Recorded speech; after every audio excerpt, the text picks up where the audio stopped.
Hey guys, tonight we're stepping into the mysterious world of what secrets did the tavern keeper hide. A story filled with whispers of power, betrayal, and secrets the old world tried to bury. There are moments in history that make you wonder how far humans could go for pride, for greed, or for survival, and this one is among them. So before you settle in, take a deep breath, dim the lights, maybe let the soft hum of your fan fill the room. And if you truly enjoy calm but dark storytelling, don't forget to like and subscribe. Let me know in the comments where you're tuning in from. It's always amazing to see who's joining us on these late-night journeys through forgotten history. Now let's drift back in time together. The scent of stale ale and wood smoke clung to every corner of the weary traveler. A small, unassuming tavern nestled on the outskirts of Eldoria. Its proprietor, a man known only as Silas, was a creature of habit. Each morning, before the first rays of dawn kissed the cobblestone streets, he would meticulously sweep the floors, polish the tankards until they gleamed, and prepare for the day's slow procession of weary merchants, boisterous soldiers, and hushed travelers. Silas was a man of few words, his face a canvas of lines etched by time and perhaps unspoken burdens. His eyes, though, held a depth that betrayed his quiet demeanor, flickering with an intelligence that often went unnoticed by those who simply saw a humble tavern keeper. The kingdom of Eldoria was, at that time, under the iron fist of King Thuron, a monarch whose arrogance was matched only by his cruelty.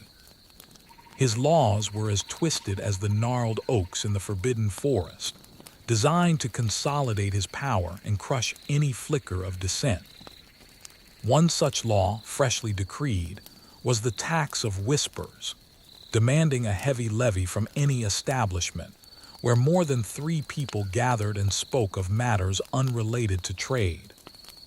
It was a thinly veiled attempt to stifle communication and root out potential rebellion, enforced by Thuron's ruthless enforcers, the Obsidian Guard. Silas, like many others, felt the tightening grip of this tyranny, but he merely nodded, offered a terse, "As you wish, my lord," to the tax collector, and continued his work. But Silas held secrets, deeper than the dusty cellars beneath his tavern. Secrets that were not of coin or common thievery, but of power, of a different kind of justice, and of a past that haunted his every waking moment. He had once been known by another name, a name whispered with reverence and fear in the hidden corners of Eldoria, a name associated with the very rebellion King Thuron sought to extinguish. He was Alaric, the former captain of the king's own guard before Thuron's usurpation. The true king, a kind and just ruler, had been murdered in a brutal palace coup orchestrated by Thuron, and Alaric had barely escaped with his life, forced to abandon his identity and his oath. He had witnessed the brutal execution of his closest comrades, seen innocent families torn apart by Thuron's thirst for power, and felt the bitter taste of helplessness. The weary traveler became his sanctuary, his camouflage.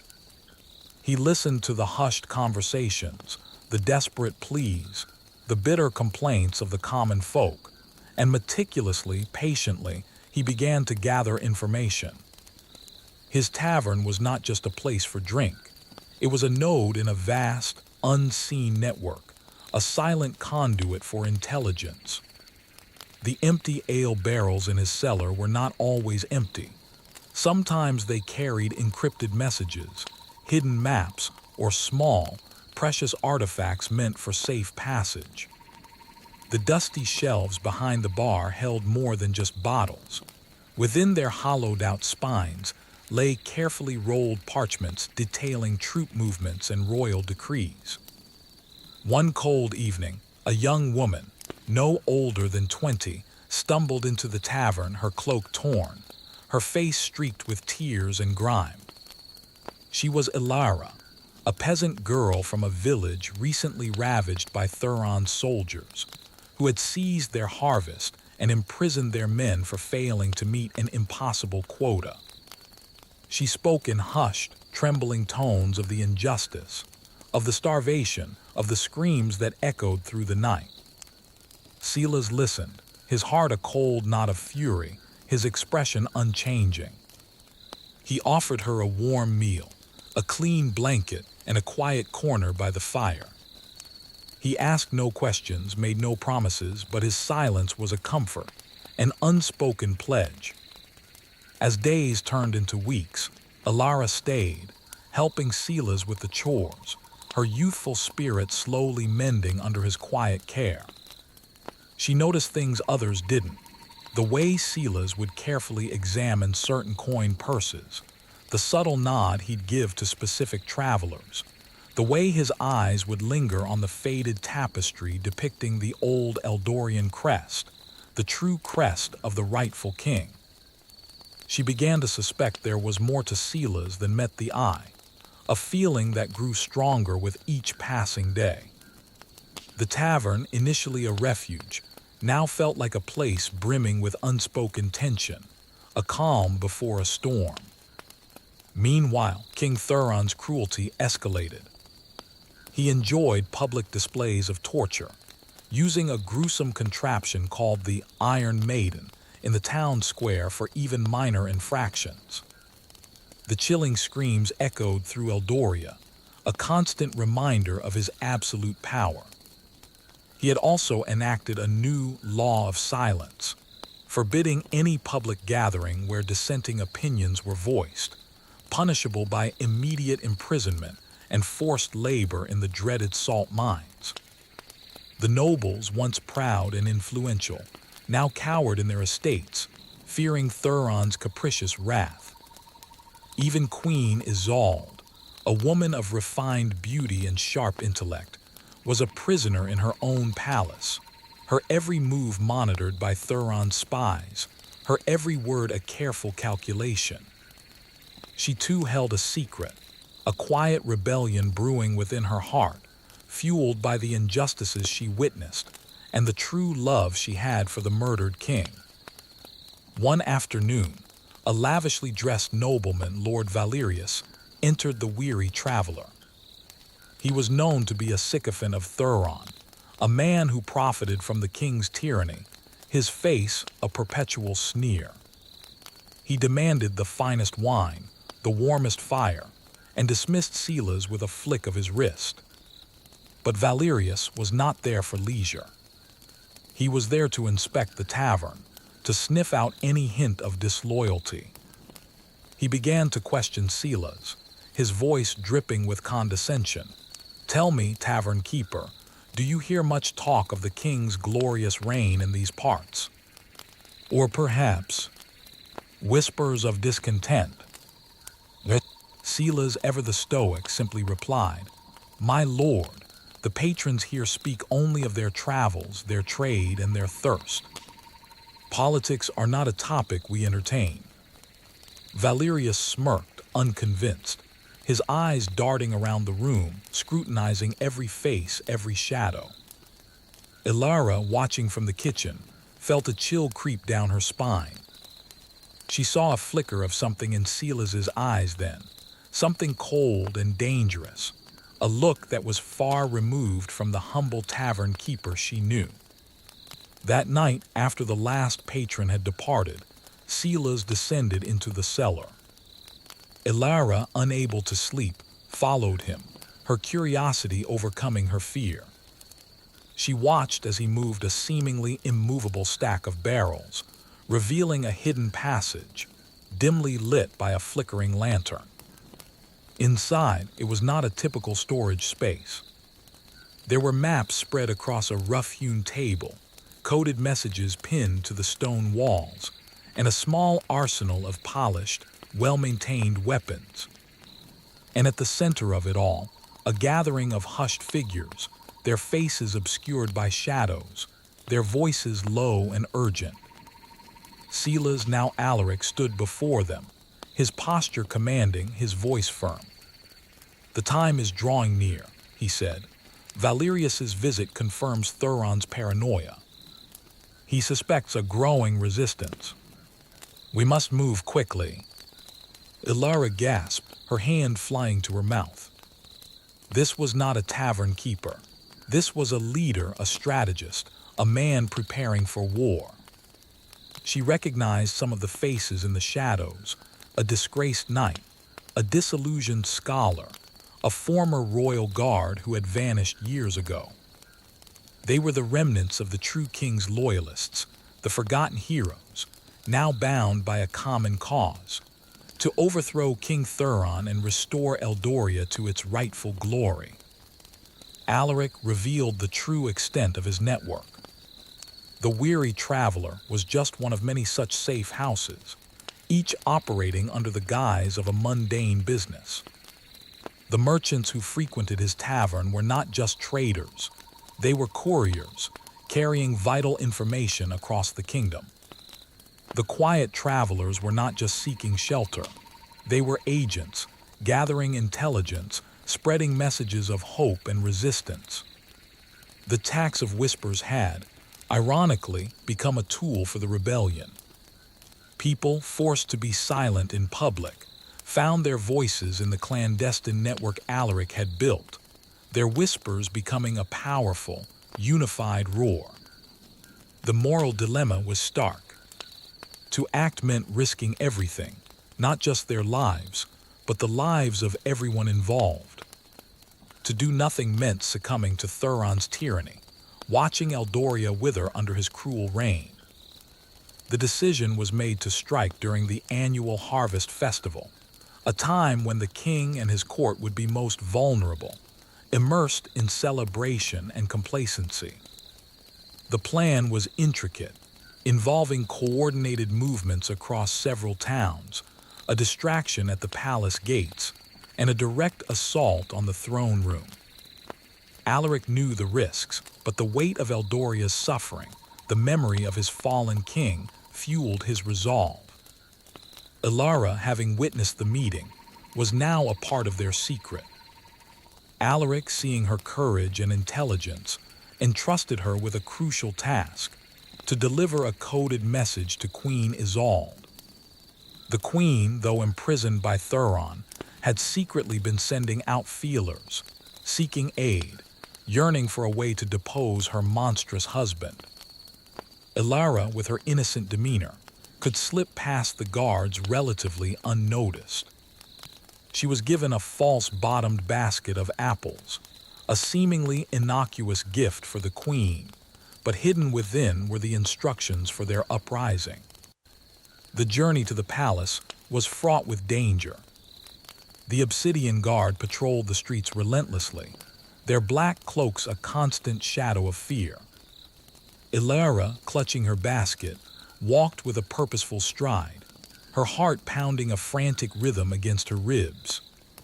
She recited the cover story Alaric had given her, about a grateful peasant offering a humble gift to the queen, hopping to appear unassuming and harmless. She passed through the outer gates, her eyes wide with feigned awe at the palace's grandeur, carefully avoiding the gaze of the guards.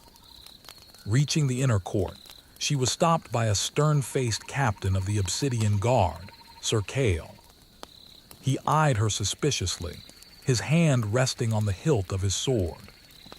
"What business do you have here, girl?" he demanded, his voice gruff.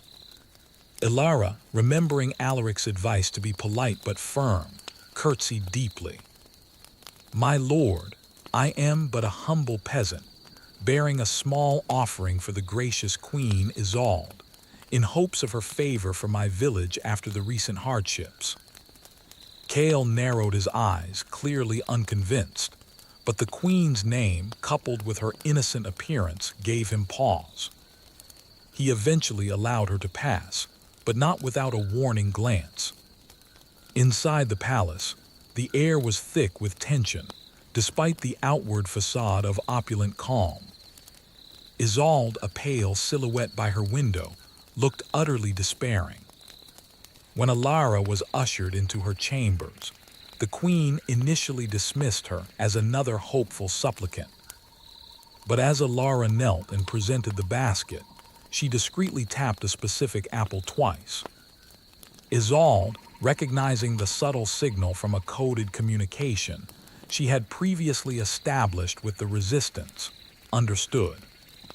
Her eyes met Alara's, a flash of hope igniting within their depths. Later that evening, under the pretense of admiring the fresh apples, Queen Isolde retrieved the hidden message. It was a map of the palace, detailing guard rotations, secret passages, and the planned timing of the rebellion. A small, intricately carved wooden bird, a symbol of the true king, was also inside, a confirmation that this message was indeed from Alaric, her trusted former captain. Isolde felt a surge of adrenaline, a mixture of fear and exhilaration. The moment she had long awaited was finally at hand. Back at the weary traveler, Alaric finalized the plans with his core group of rebels. He assigned each person their role, emphasizing the importance of precision and discretion. The blacksmith, a burly man named Gareth, was tasked with forging extra weapons and maintaining the existing ones.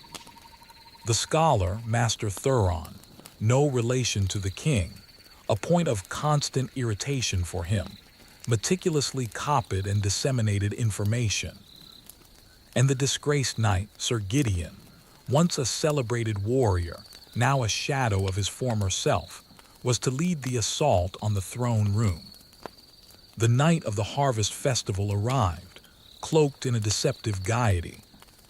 The streets of Eldoria teemed with revelers, their laughter a fragile shield against the pervasive fear. King Thuron, oblivious to the storm brewing beneath his very nose, presided over a lavish banquet in the great hall, surrounded by his sycophantic nobles. He indulged in fine wines and boasted of his absolute power, completely unaware that his downfall was already in motion. As the moon climbed to its zenith, casting long, eerie shadows across the land, the rebellion began. Diversions were initiated across the city. A small fire in the stables, a sudden brawl in the market square, drawing the attention of the Obsidian Guard away from the palace. Sir Gideon, along with a small, elite team, used a secret tunnel, known only to a few loyalists, to bypass the main defenses and infiltrate the palace. They moved through the labyrinthine corridors like ghosts, their hearts pounding, their resolve unwavering. Meanwhile, Alaric, still posing as Silas, remained at the weary traveler, maintaining his role as the unsuspecting tavern keeper. This was his most dangerous task, to appear normal, to deflect any suspicion, while coordinating the complex dance of rebellion from the shadows. He observed the few remaining guards, who occasionally ventured into his tavern for a last drink, his poker face impeccable. His secret was now woven into the fabric of Eldoria's fate. Queen Isolde, using her access as the queen, created a distraction within the great hall. During a particularly boisterous toast by Thuron, she feigned a sudden illness, causing a minor commotion that further fragmented the guards' attention. This momentary chaos provided the perfect window for Sir Gideon's team to breach the throne room. They burst in, swords drawn, their battle cries echoing through the stunned hall. King Thuron, caught completely off guard, roared in fury, scrambling for his sword. The nobles scattered, shrieking in terror, their loyalty instantly forgotten. A fierce battle ensued. Sir Gideon, fueled by years of repressed anger and injustice, fought with the ferocity of a cornered lion, his blade a blur of steel. His target was clear, King Thuron. News of the uprising quickly spread through the city, carried by whispers that turned into shouts of hope. The common folk, long suffering under Thuron's tyranny, began to rise, emboldened by the rebels' courage. The Obsidian Guard, stretched thin by the diversions and caught between loyalty and self-preservation, found themselves overwhelmed. Back in the weary traveler, Alaric heard the distant sounds of battle, the clash of steel, the shouts of men. He knew the moment had come. He shed his tavern keeper's apron, revealing the worn but sturdy leather armor beneath. He grabbed his old, trusted sword, its hilt familiar in his grasp, and emerged from the tavern no longer Silas but Alaric, the true captain, ready to join the fray. He rallied the townsfolk who had gathered outside, their faces a mix of fear and fervent hope. For Eldoria, for justice, he roared, and the cry was echoed by hundreds. The battle within the palace was brutal. Thuron, despite his cruelty, was a formidable fighter. But Sir Gideon fought not for ambition, but for justice, for the memory of his king, for the suffering of his people. The duel was intense, a dance of death that ended with Sir Gideon disarming Thuron, his blade poised at the tyrant's throat. As Alaric and the liberated townsfolk stormed the palace, they found the great hall in disarray. King Thuron, defeated and cowering, was surrounded by Sir Gideon and his men. The true captain, Alaric, stood before his former king, his face grim.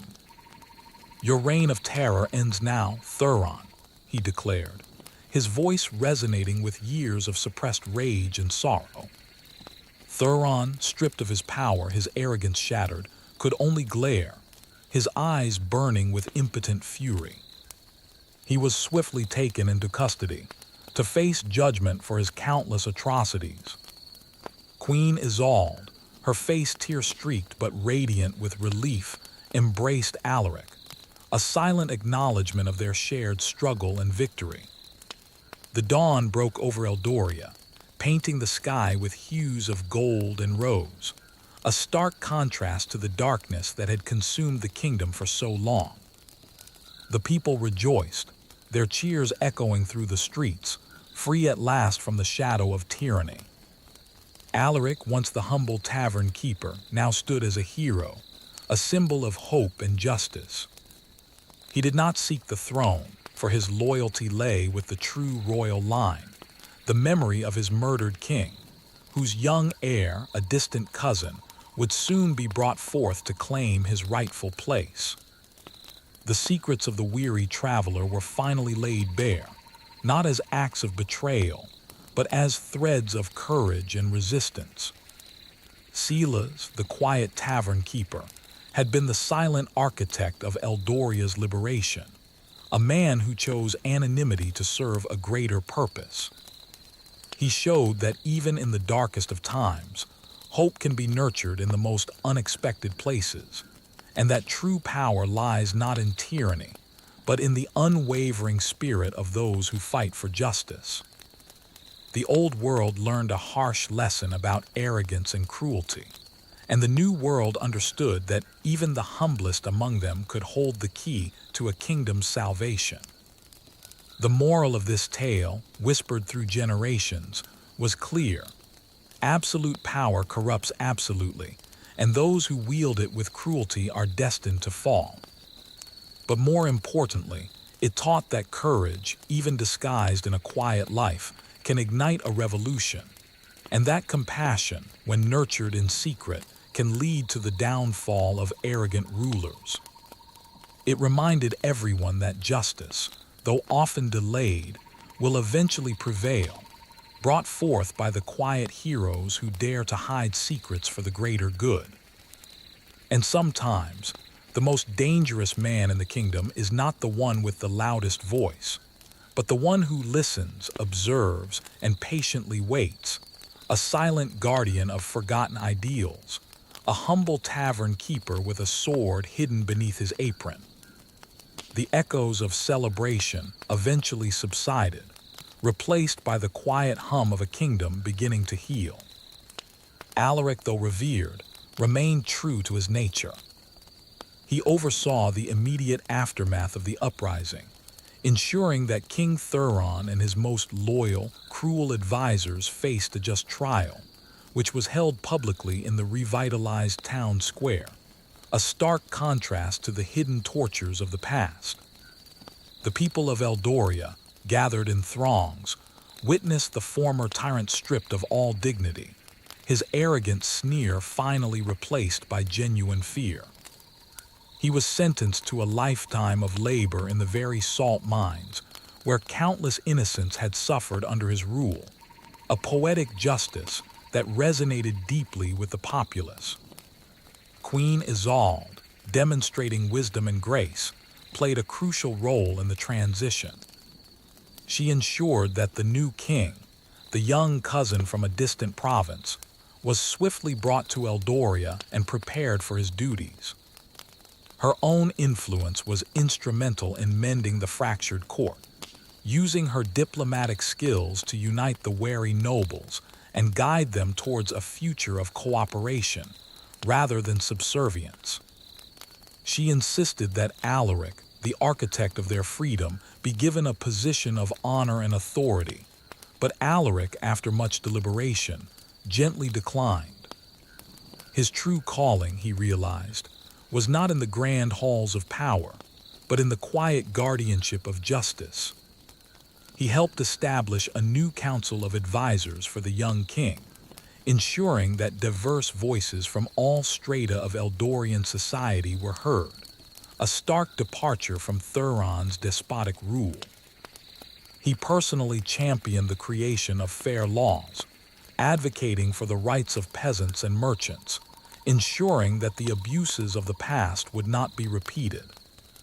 He dedicated himself to reforming the Obsidian Guard, transforming it from an instrument of tyranny into a true protector of the people, its members now trained in compassion and justice, not just brute force.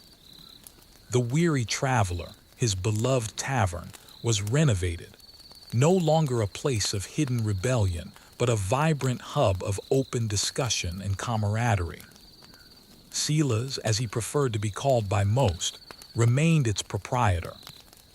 The cellar, though no longer a secret command center, was transformed into a communal storage space for the village, a symbol of shared resources and renewed trust. He still listened to the stories of travelers, but now they were tales of hope, of rebuilding, and of a kingdom finding its way back to light. Ilara, the brave peasant girl, found her voice and her purpose in the new Eldoria. Impressed by her courage and intelligence, Queen Isolde took her under her wing, mentoring her in the art of diplomacy and governance.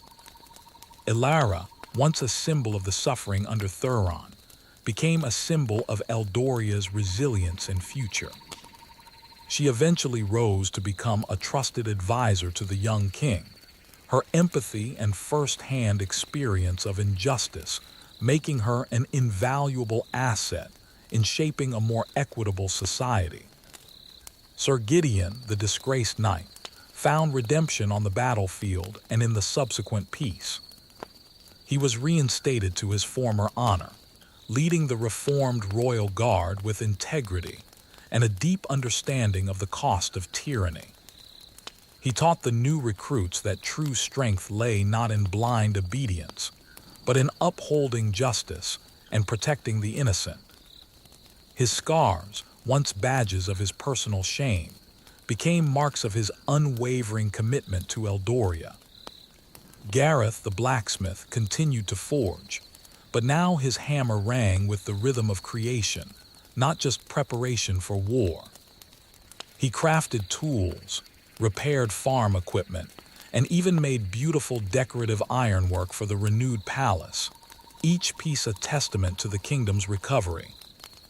Master Thuron, the scholar, dedicated himself to teaching, establishing schools across Eldoria where knowledge was freely shared, dismantling the ignorance that Thuron had fostered to keep his people subservient.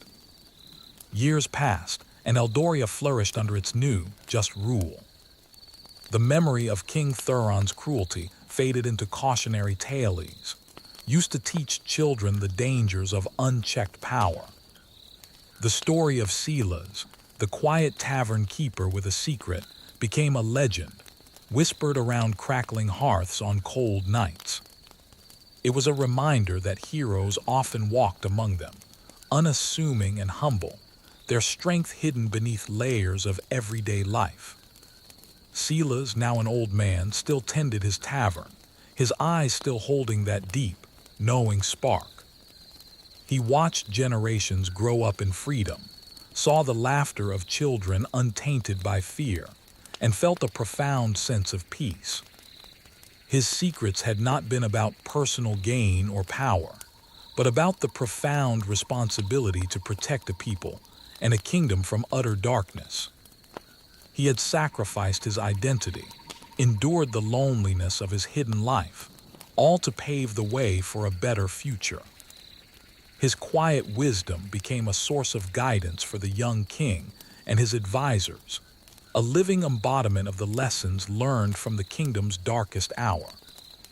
The weary traveler, once a clandestine nerve center, evolved into a beloved landmark, a place where history was remembered, lessons were retold, and community thrived. The true secret Silas had hidden wasn't just a rebellion, but a profound hope, a belief in the inherent good of people, and the unyielding conviction that even against overwhelming odds, justice could prevail if enough brave souls were willing to risk everything. His life was a testament to the idea that the greatest power often lies in the quiet acts of courage, the silent sacrifices, and the unwavering commitment to a cause greater than oneself. He taught that one must always question power, seek truth, and stand against injustice, even when it feels like a lonely battle. For even a single spark can ignite a revolution that changes the course of history. And so, the story of Silas, the tavern keeper with many secrets, became ingrained in the very soul of Eldoria. It was a tale of darkness and light, of tyranny overthrown, and of the quiet strength that resides in the hearts of ordinary people who dare to dream of a better world. It reminded everyone that the most unassuming figures often carry the greatest burdens and hold the most profound truths. And that, dear friends, is the deep, enduring secret Silas the tavern keeper truly hid. It was the secret of resilience, of unwavering hope, and the quiet, potent power of ordinary courage. Hey guys, tonight we're stepping into the mysterious world of Brawls, Ballads, and Brews, a night in a medieval alehouse, a story filled with whispers of power, betrayal, and secrets the old world tried to bury. There are moments in history that make you wonder how far humans could go for pride, for greed, or for survival, and this one is among them. So before you settle in, take a deep breath, dim the lights, maybe let the soft hum of your fan fill the room. And if you truly enjoy calm but dark storytelling, don't forget to like and subscribe. Let me know in the comments where you're tuning in from. It's always amazing to see who's joining us on these late-night journeys through forgotten history. Now let's drift back in time together. The scent of stale ale and wood smoke hung heavy in the air, a familiar perfume to anyone who frequented the boar's tusk. It was a humble establishment, tucked away in a cobbled alleyway just beyond the market square, far enough from the watchful eyes of the city guard and the haughty disdain of the nobility, yet close enough for a weary traveler or a thirsty local to find solace in its murky depths. On this particular night, the wind howled outside, rattling the shutters and making the flickering rushlights dance, casting long, wavering shadows that seemed to stretch and shrink with every gust. Inside, however, a different kind of storm was brewing. Old Alara, the alewife, with a face like a crumpled parchment and a spirit as tough as cured leather, wiped down the rough-hewn counter with a damp rag. Her eyes, sharp and knowing, missed nothing. She'd seen kings, messengers disguised as beggars, and beggars who carried secrets fit for kings. She'd heard confessions whispered in drunken stupors that could topple empires, and boasts that were as hollow as a drum. Tonight, though, the usual cacophony of cheerful drunkenness was punctuated by an undercurrent of tension, a low hum that vibrated just beneath the surface of the boisterous laughter and crude songs. In a far corner, hunched over a scarred wooden table, sat a group of peasants, their faces etched with the hard lines of a life spent tilling unforgiving soil. Their clothes were patched and mended countless times, their hands calloused, but tonight, their usual weary resignation was replaced by a simmering anger.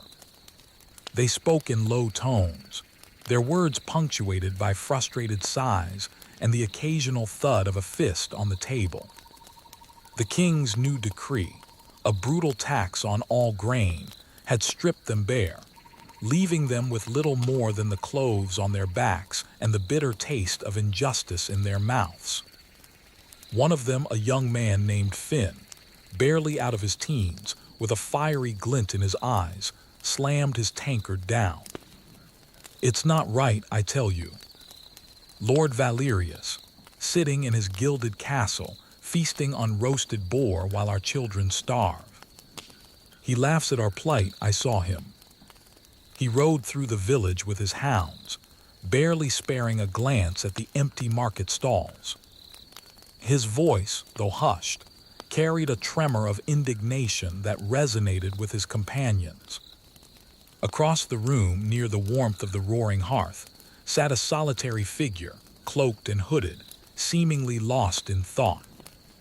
His posture was rigid, almost regal, despite the humble surroundings.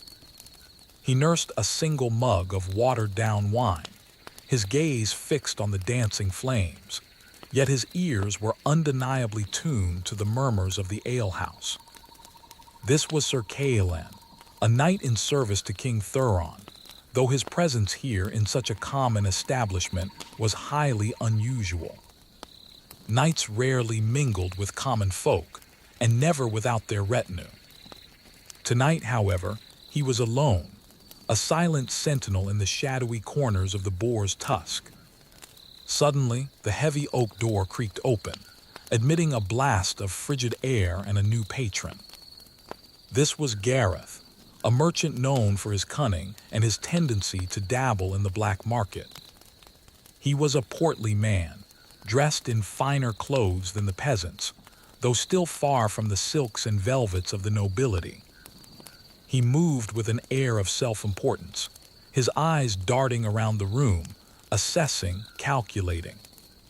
He spotted the group of disgruntled peasants, and a smirk played on his lips. Gareth thrived on unrest. It created opportunities for illicit dealings, for buying low and selling high to those desperate enough to pay. He approached their table, pulling up a stool uninvited. "Trouble brewing, lads?" he asked, his voice oily smooth. "Heard about the new grain tax. A harsh blow indeed. But perhaps there are ways around such inconveniences." He leaned in, his voice dropping to a conspiratorial whisper, his eyes glinting in the dim light. "I know a man down south who might be interested in acquiring certain goods, shall we say, outside of official channels. For a fair price, of course. Enough to keep your bellies full, and perhaps a little extra for a few more rounds of Alara's finest." Vin scoffed, though a flicker of interest crossed his face. "And risk the gallows for a few silver coins. The king's law on smuggling is clear. A public hanging for such an offense." The new laws were indeed brutal, designed to crush any dissent and enforce the king's absolute authority. Summary executions for minor infractions were becoming disturbingly common. a stark reminder of the ever-present cruelty of their ruler. Gareth chuckled, a dry, rattling sound. Ah, but the king's law is only as strong as its enforcement, my young friend. And who is to say what truly transpired when goods simply disappear? Accidents happen, don't they? He winked, a gesture that sent a shiver down Finn's spine. This was a dangerous game Gareth was playing, one that could lead to freedom or to a swift, ignominious end. From his perch by the fire, Sir Callan observed the interaction with a grim expression. He knew of Gareth's reputation, a snake in the grass, always looking for an angle. He also knew of the king's increasingly tyrannical grip on the kingdom. King Thuron, once a respected monarch, had, in recent years, succumbed to a paranoia that twisted his rule into a reign of terror. Whispers of his madness circulated through the court, stories of irrational outbursts, of innocent courtiers imprisoned and tortured for imagined slights. The queen, Lady Isolde, once a beacon of grace and wisdom, had retreated into the shadows of the castle, her laughter replaced by a quiet sorrow. As the night wore on, the ale flowed freely, and the discussions grew louder, more impassioned. A bard, a scraggly fellow named Lysander, with a lute missing a string and a voice surprisingly clear, began to play a mournful ballad. It spoke of lost loves and the enduring spirit of the common folk against oppressive lords, a thinly veiled commentary on their current situation. The melody, sweet and sorrowful, filled the room, momentarily silencing the arguments and complaints. Even Gareth paused his whispered negotiations to listen, a rare moment of stillness for the calculating merchant. But the peace was short-lived. A sudden, jarring chord from Lysander's lute announced the arrival of a new group. These were the king's enforcers, a contingent of armed guards led by Captain Boren, a man whose reputation for brutality preceded him. Boren was a towering figure, his face scarred and his eyes devoid of mercy. He was the king's instrument of fear, known for his zealous application of the most severe punishments, often with a relish that chilled even his own men. The air in the alehouse instantly thickened, the boisterous energy replaced by a nervous hush. The peasants stiffened, their anger replaced by a palpable fear. Gareth, ever the pragmatist, quickly distanced himself from Finn and his companions, melting into the shadows near the back entrance. Sir Callan remained motionless by the fire, his hand subtly resting on the hilt of his sword, his gaze now fixed intently on Boren. "Good evening, patrons," Boren's voice boomed, cutting through the silence like a rusty blade. He swept his gaze across the room, his eyes lingering on the group of peasants. "It seems some of you have forgotten your place." Whispers of dissent reach the ears of the king, and the king does not tolerate dissent. His men fanned out. Their glinting armor and stern faces a stark contrast to the rustic charm of the alehouse. He strode towards Finn's table, his heavy boots thudding ominously on the wooden floor. "You," he snarled, pointing a thick finger at Finn. "I hear you've been spreading seditious talk about the king's benevolent new taxes. Is that so, peasant?" Finn, though terrified, found a surprising surge of courage. "The king's taxes are starving our families, Captain. We work ourselves to the bone, and for what? To see our children waste away while the nobles grow fatter."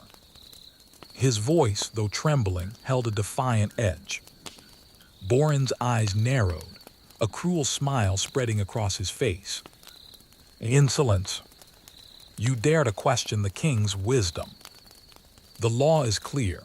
Any who speak ill of the crown shall have their tongues cut out." His hand went to the hilt of his own sword, a long, heavy blade that looked as though it had seen much use. This was the terrifying reality of King Thuron's reign. Justice was swift, brutal, and often without trial. There were countless stories of people being maimed or executed for minor offenses, their suffering intended to serve as a gruesome deterrent. Before Borin could draw his weapon, Sir Kalen pushed himself away from the hearth, his movements fluid and purposeful. "Captain Borin," he said, his voice calm but firm, a clear contrast to the captain's bluster. "Is this truly necessary? These are but weary souls, burdened by hardship, not traitors." His identity, though he wore no insignia, was evident in his bearing, in the finely crafted sword at his hip, and the quiet authority in his voice. Borin turned, surprised to see a knight interfering. "Sir Kalen," he acknowledged, a grudging respect in his tone, though his eyes still held a defiant glint. "You overstep. These peasants are in violation of royal decree.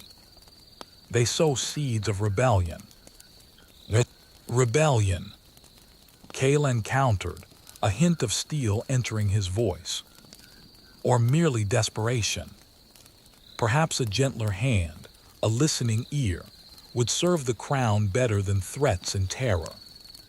He knew he was treading on dangerous ground. Challenging Borin was akin to challenging the king's increasingly twisted sense of justice. The alehouse was utterly silent now, every eye fixed on the confrontation. Even Gareth had stopped breathing, his usual composure completely gone. The fate of Finn, and perhaps many others, hung precariously in the balance.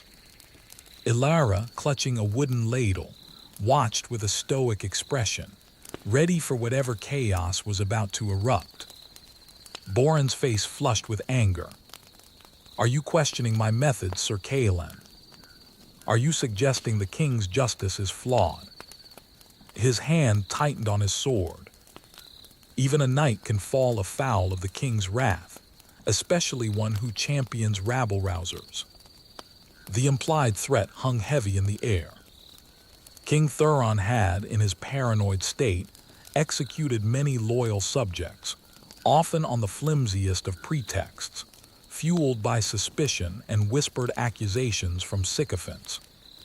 Kalen took a slow, deliberate step forward, his hand still on his sword. "I question only the wisdom of further, inflaming an already volatile situation, Captain. The people are hungry, Borin. And a hungry people are a dangerous people. Perhaps you recall the uprisings in the Western Marches. A lesson learned at great cost. He spoke of a brutal peasant revolt years ago, put down with extreme prejudice, but only after much bloodshed on both sides." Borin hesitated. The Western Marches rebellion was a raw wound in the kingdom's history, a stark reminder of what could happen when the peasants were pushed too far. He looked at Finn, then back at Kalen, a flicker of uncertainty in his eyes. The king's current edicts, however, were absolute. "My orders are explicit, Sir Kalen," Borin finally said, his voice lower, though still laced with menace. "These men will be taken. They will face the king's justice." He gestured to his guards. "Seize them." As the guards moved forward, a sudden, unexpected sound pierced the tension. It was the bard Lysander, who had been quietly observing.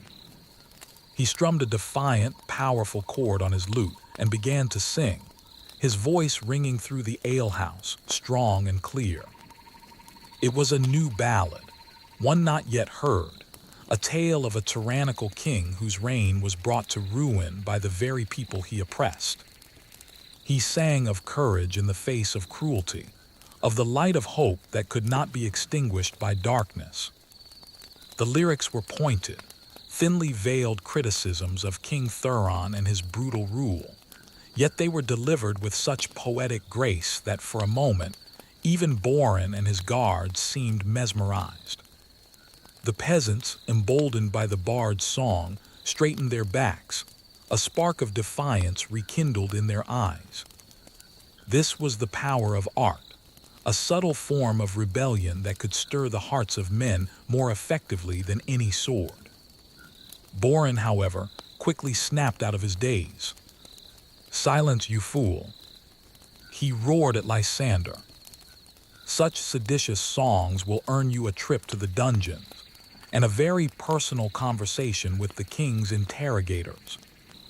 The king was notorious for his use of torture to extract confessions, real or imagined, from anyone who dared to oppose him. The dungeons below the castle were a place of unimaginable horrors. Lysander continued to sing, his eyes fixed on Borin, a challenge in their depths. It was a direct act of defiance, a quiet protest against the injustice unfolding before them. Sir Callan saw his opportunity. He knew that open confrontation with Borin would be disastrous, but this distraction, this unexpected courage from the bard, had created a momentary crack in the captain's resolve. "Captain," Callan said, his voice still calm, "surely a bard's simple song is no threat to the mighty king. Perhaps a fine for disturbing the peace would suffice. A small gesture of royal clemency to show the people that their king is not without mercy." He knew that mercy was a foreign concept to King Thuron, but he hoped to appeal to Borin's sense of practicality, to avoid a larger, more volatile incident. Borin paused, his gaze flicking between the defiant bard, the emboldened peasants, and the steadfast knight. He weighed the risks. Arresting them all would create a scene, potentially leading to a riot. The king, in his current state, demanded absolute obedience, but he also valued a semblance of order. And Callan, though questioning, was still a knight, albeit one who seemed to have strayed from the king's increasingly dark path. "Very well, Sir Callan," Borin finally conceded, his voice grudging. "The bard will cease his wretched caterwauling. And these men," he pointed at Finn and his companions, "they will receive a warning. But let this be clear, any further talk of rebellion, any more seditious songs, and the consequences will be dire. The king's wrath is absolute, and his laws are not to be trifled with." He gave a final, menacing look to the peasants. "Consider yourselves lucky." With a final, disgusted look, Borin turned and barked orders at his men. They gathered themselves, their armor clanking, and exited the alehouse, leaving behind a profound silence. The tension, though lessened, still lingered, a ghostly echo of the confrontation. The air seemed to hold its breath. Ilara let out a slow sigh of relief, leaning heavily on the counter. The peasants, though spared, were still shaken, their faces pale. Finn, however, looked at Sir Callan with a mixture of awe and gratitude. "Thank you, Sir Knight," he said, his voice barely a whisper. "You risked much for us." Callan merely nodded, his gaze still thoughtful. He knew this was but a temporary reprieve, a small victory in a larger, darker struggle. The king's paranoia was growing, and his cruelty was becoming legendary throughout the land. Tales of innocent people being thrown into dungeons, subjected to unimaginable torture, were becoming common currency in every tavern and marketplace. He had heard of a royal decree that allowed the king to seize any property without cause, and a new law that made it a capital offense to even look at the queen without permission. These were not the actions of a benevolent ruler, but of a tyrant spiraling into madness. He looked around the alehouse, at the worried faces of the common folk, at the bard who still clutched his lute, a quiet fire in his eyes. He knew that the seeds of true rebellion were indeed being sown, not by deliberate action, but by the king's own heavy hand. The discontent was a slow-burning ember, ready to ignite into a raging inferno if given enough fuel. He approached Finn's table, pulling up the stool that Gareth had recently occupied. "These laws," he began, his voice low, "they are indeed unjust. And the king, he is unwell." It was a dangerous thing to say, treason even, but Kaelin felt a deep responsibility, a loyalty not to the king's madness, but to the people he had sworn to protect. He had been a knight since he was a young man, trained in the old ways, in honor and duty, and the current state of the kingdom grieved him deeply. He remembered the old laws, the ancient charters that protected the rights of the common folk, laws that King Thuron was systematically dismantling.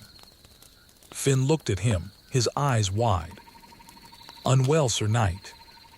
Many say he is simply cruel." Kaelin shook his head slowly. "Cruelty is often a symptom of something deeper, young man. Fear, perhaps, or a mind consumed by power. There are whispers in the castle, dark rumors of how he has changed since the death of his beloved firstborn son, Prince Alaric. He blames everyone, trusts no one. Even the queen, Lady Isolde, lives in constant fear, a prisoner in her own chambers. She has endured much, losing her son and now watching her husband descend into this abyss." He sighed, running a hand through his hair. "I have seen the king's decrees, the increasingly absurd laws. A nobleman was recently flayed alive for daring to wear a color of velvet, the king deemed exclusive to royalty. Another, a baker, was hanged for accidentally burning a loaf of bread intended for the royal table. These are not acts of justice, but of madness." The peasants listened intently, their earlier fear now mixed with a renewed sense of unease and a spark of understanding. To hear such words from a knight, one of the king's own, was both shocking and validating. It meant their suffering was not imagined, that others, even those in power, saw the injustice. "What can be done, Sir Kaelin?" one of the older peasants asked, his voice cracking with age and despair. "We are but simple folk. How can we stand against the king's might?" Kaelin looked at them, his gaze resolute. "Alone, perhaps not. But together there is strength. Not through outright rebellion, not yet. That would be suicide. But through quiet resistance, through solidarity, and through seeking allies within the court who still remember the king he once was. There are those who chafe under his tyrannical hand, those who yearn for the old ways, for justice and honor. We must find them." He then looked at Lysander, the bard. "And your songs, Master Bard, they are more powerful than any sword. They can ignite hope, they can remind people of what they have lost and what they can reclaim." Lysander nodded, a faint smile on his lips, already composing new verses in his mind. As the night deepened, the alehouse slowly emptied, leaving only Alara, Kaelin, Finn, and a few other peasants who lingered, drawn by the knight's unexpected counsel. Kaelin spoke of whispers of a secret society within the court, loyalists to the old king's ideals, who met in hushed tones, plotting to restore balance and sanity to the realm. He spoke of the queen, Lady Isolde, who, despite her confinement, was rumored to be discreetly sending messages, subtle pleas for help to those she trusted. She was a woman of immense courage, trying to navigate the dangerous currents of her husband's madness, to protect her people even as she herself was imperiled. There was even a strange, obscure law that King Thuron had overlooked, an ancient charter that allowed the people to petition the crown directly in certain circumstances, bypassing the corrupt nobility, but it was rarely invoked and even more rarely successful. Yet it was a sliver of hope. The conversation continued long into the night, the heavy atmosphere slowly lifting, replaced by a cautious sense of purpose. The brewing storm outside the boar's tusk seemed to reflect the tempest within the kingdom, but now, a small flicker of light had appeared in the darkness. As the first hints of dawn began to paint the sky a faint gray, Sir Calin rose. "I must return to the castle before my absence is noted. But know this, you are not alone. And the king's power, though seemingly absolute, is built on fear. And fear, like all things, can crumble." He gave Finn a firm nod. "Keep your ears open, young man. Listen for the whispers. And do not lose hope." With that, he wrapped his cloak tighter around himself and slipped out into the pre-dawn chill, disappearing as silently as he had arrived. The peasants remained, a newfound resolve in their eyes. They had faced down the king's enforcers, inspired by a knight who dared to speak truth to power, and a bard who sang courage into their hearts. They had found an unexpected ally, a beacon of hope in the gloom.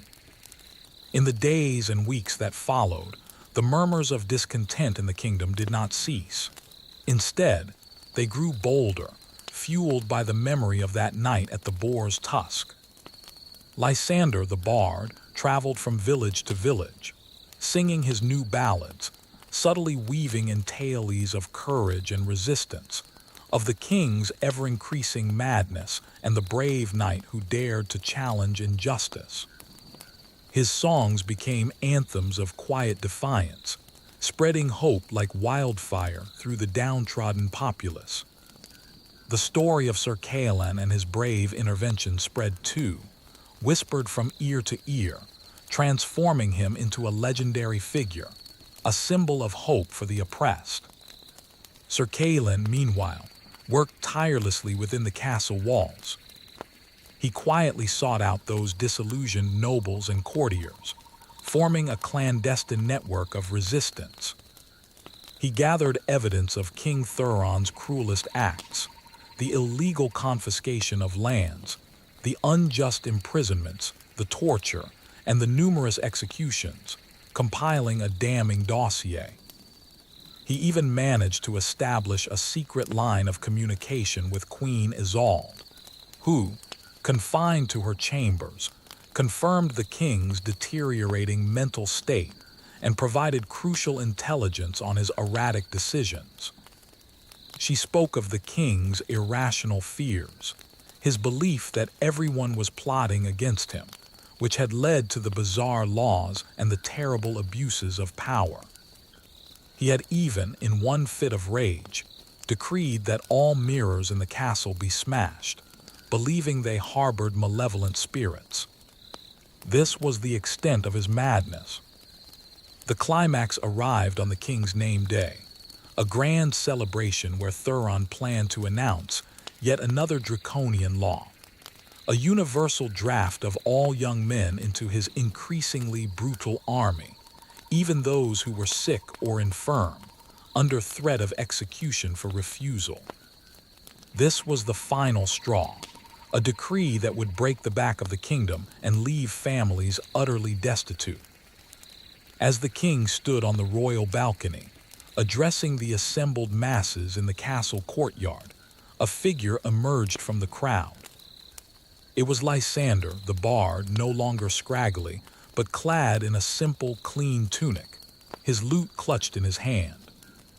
He began to play, a melody that was at first soft, then grew into a powerful, resonant tune, the very same ballad he had sung that night in the boar's tusk. His voice, clear and strong, soared above the murmur of the crowd, telling the story of a king lost to darkness and the suffering of his people. The king, enraged, ordered his guards to seize the bard. But before they could reach him, Sir Caelan stepped forward from the ranks of the royal knights, his face grim but determined. In his hand he held the dossier, a thick compilation of parchment detailing the king's abuses, his illegal laws, his descent into tyranny. "My king," Caelan's voice boomed, cutting through the chaos. "I stand before you not as a traitor, but as a loyal servant of the realm. Your rule has become a blight upon this land. Your laws are unjust, your cruelty boundless, and your people suffer. I present evidence of your crimes against the kingdom, against the very charter you swore to uphold." He threw the dossier at the king's feet. The crowd gasped, a wave of shock and disbelief rippling through the courtyard. Nobles and commoners alike stared in stunned silence. This was an act of unthinkable treason, yet Caelan stood firm, his eyes unwavering. King Thuron, his face contorted with rage, screamed, "Seize him. Seize them both. Torture them. Flay them alive. They are traitors, all of them." His voice cracked with madness, echoing across the courtyard. He truly believed he was righteous, that his actions were for the good of the kingdom, distorted by his paranoia and grief. But this time, the guards hesitated. Many of them, loyal to Caelan or weary of the king's tyranny, did not move. Then, from the gathered nobles, a few brave souls stepped forward, encouraged by Caelan's defiance and the undeniable truth of his accusations. They were the members of the secret society, the allies Caelan had painstakingly cultivated. "The king is mad," one nobleman shouted. "His rule is illegitimate." Chaos erupted. The crowd, emboldened by the defiance of the knight and the nobles, surged forward, their voices rising in a roar of anger and frustration. The soldiers, torn between their oaths and their consciences, were overwhelmed. In the ensuing struggle, King Thuron, abandoned by his increasingly disillusioned guards, was seized not by an invading army, but by his own people. He was not killed, but rather stripped of his crown, his power, and his sanity, and confined to the very dungeons where he had imprisoned so many innocents. The ironic cruelty of this fate was not lost on the populace. It was a clear downfall of an arrogant ruler who had forgotten his duty to his people. Queen Isolde, emerging from her isolation, wept tears of both sorrow and relief. She had been freed, but at a terrible cost. A temporary council of nobles and trusted common folk, led by Sir Caelan, was formed to govern the kingdom and begin the arduous task of restoring order, justice, and prosperity. The cruel laws were immediately abolished, and those unjustly imprisoned were freed. The grain tax was repealed, bringing immediate relief to the struggling peasants. The moral of this tale, whispered through the ages, is this: power, when unchecked and untempered by wisdom and empathy, can corrupt even the noblest of hearts. Arrogance and cruelty, no matter how absolute they seem, inevitably lead to ruin. And even the humblest of voices, when united and courageous, can spark a revolution that reshapes the destiny of a kingdom. Justice, though sometimes slow and difficult to achieve, will ultimately prevail against the darkest tyranny, often in the most unexpected ways, born from the simple act of a knight's defiance and a bard's song in a smoky alehouse. The boar's tusk, once just a tavern, became a symbol of resistance, a place where the seeds of change were sown, proving that even in the darkest of times, hope can be found in the most unlikely of places, and that every individual, no matter their station, possesses the power to choose justice over tyranny. The days turned into weeks, and the weeks into months, as the kingdom slowly began to heal from the wounds inflicted by King Thuron's tyrannical rule. The interim council, under the wise and steady leadership of Sir Caelan, worked tirelessly to dismantle the oppressive systems and arbitrary laws that had choked the life out of the realm. The dungeons were emptied of political prisoners, their gaunt faces blinking in the unfamiliar sunlight, bearing tales of unimaginable torment at the hands of the king's torturers. Those who had suffered under the cruel grain tax found relief as the granaries were opened, and food was distributed fairly among the villages, bringing nourishment to starving families and a fragile sense of security. Queen Isolde, though still bearing the scars of her husband's madness and the loss of her son, emerged as a figure of quiet strength and compassion. She dedicated herself to alleviating the suffering of the common folk, establishing soup kitchens and shelters, and personally overseeing the redistribution of seized lands to their rightful owners. Her presence, a stark contrast to the king's brutal regime, was a balm to the wounded spirit of the kingdom, reminding everyone of the true purpose of royalty: to serve, not to subjugate. The memory of the boar's tusk, that unassuming alehouse where the spark of rebellion was first ignited, became a cherished legend. Finn, the young peasant, no longer a mere farmer, found himself a respected voice in his village, often consulted on matters of justice and fairness. He spoke of the knight who dared to stand up for the downtrodden, and the bard whose songs stirred the heart. Gareth, the opportunistic merchant, seeing the shifting tides, quickly adapted. He began to deal in legitimate goods, using his cunning for honest trade, though whispers of his past dealings still followed him like a faint shadow. Even old Ilara, the alewife, found herself selling more than just ale. Her tavern became a gathering place for those eager to share stories of the new era, a hub of hope and community. Lysander, the bard, became the kingdom's chronicler, his lute and voice weaving tales of the old tyranny and the dawn of a new, more just age. His songs were no longer hushed whispers of dissent, but joyous anthems of freedom and resilience. He sang of the downfall of the arrogant king, whose pride and paranoia had led him to believe he was above all laws, even those of humanity. He composed ballads about the courage of Sir Caelan, the wisdom of Queen Isolde, and the indomitable spirit of the common people. His music healed wounds, fostered unity, and ensured that the lessons of the past would not be forgotten. The most profound change, however, was within the governance itself. Sir Caelan, now hailed as a hero, initially refused any claim to the throne, insisting that true leadership lay in service, not in inherited power. Instead, he championed the idea of a council, representing all strata of society, nobles, merchants, and even peasants, to advise the queen. This unprecedented move shocked many traditionalists, but it resonated deeply with the common folk, giving them a voice they had never before possessed.